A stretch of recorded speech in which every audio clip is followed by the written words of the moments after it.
Bonjour, aujourd'hui on va parler de Noël et la psychogénéalogie. Donc en ce qui concerne Noël, l'origine de Noël est une fête païenne fêtant le solstice d'hiver, où on fêtait le retour de la lumière, soit le rallongement des jours.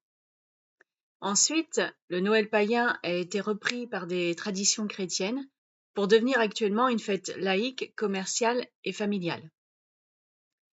Nous allons voir ensemble le poids de la psychogénéalogie dans les rencontres familiales au repas de Noël et au niveau des fêtes familiales de fin d'année.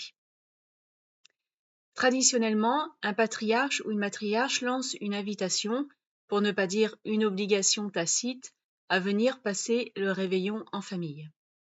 Et là, toutes les influences de l'arbre généalogique, positives comme négatives, se font sentir.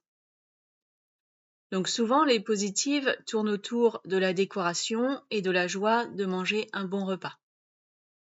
Les négatives concernent bien souvent l'achat des cadeaux.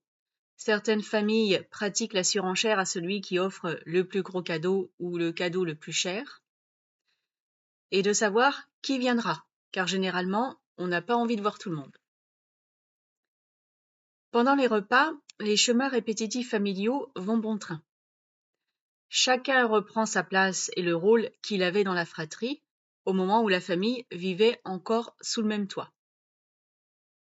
Ceci stresse beaucoup de personnes, c'est pourquoi certains tombent malades à Noël. Cela leur évite de participer au réveillon. Quand l'individu aura acquis la maturité nécessaire, il ou elle cessera de se rendre malade et refusera tout simplement l'invitation ou l'obligation tacite. Pendant les repas, les personnes qui invitent s'attendent bien souvent à un comportement particulier des invités. Donc ce jour-là, il faut paraître heureux, même si on n'est pas. Il faut paraître aimer les autres invités, même si on ne les aime pas. Bien souvent, le groupe est pris dans une atmosphère familiale particulière, où l'ombre des grands-parents et des arrière-grands-parents plane toujours. Que ce soit dans les souvenirs évoqués, les plats préparés, ou les demandes d'obligations familiales, telles offrir des nouveaux descendants. Noël est devenu la fête de l'arbre généalogique, où s'entremêlent les coutumes et les rancœurs, les non-dits, les faux-semblants, les comparaisons, même si tout cela peut être réalisé d'une manière discrète ou sous forme d'humour. Pourquoi ne pas profiter de ces fêtes pour nettoyer son arbre au lieu de le perpétuer? Parler de sujets dont on ne parle jamais, autant en profiter tant que toute la famille est là. Régler un problème avec quelqu'un en particulier. Questionner sur les schémas répétitifs.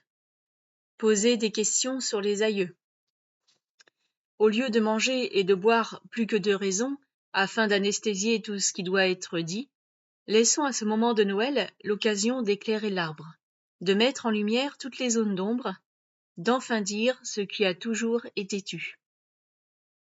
Une rencontre familiale n'est fructueuse que si elle nettoie ce qu'il y a sous le tapis. Enfin, on se libère et on peut réellement fêter le retour de la lumière. Merci, au revoir.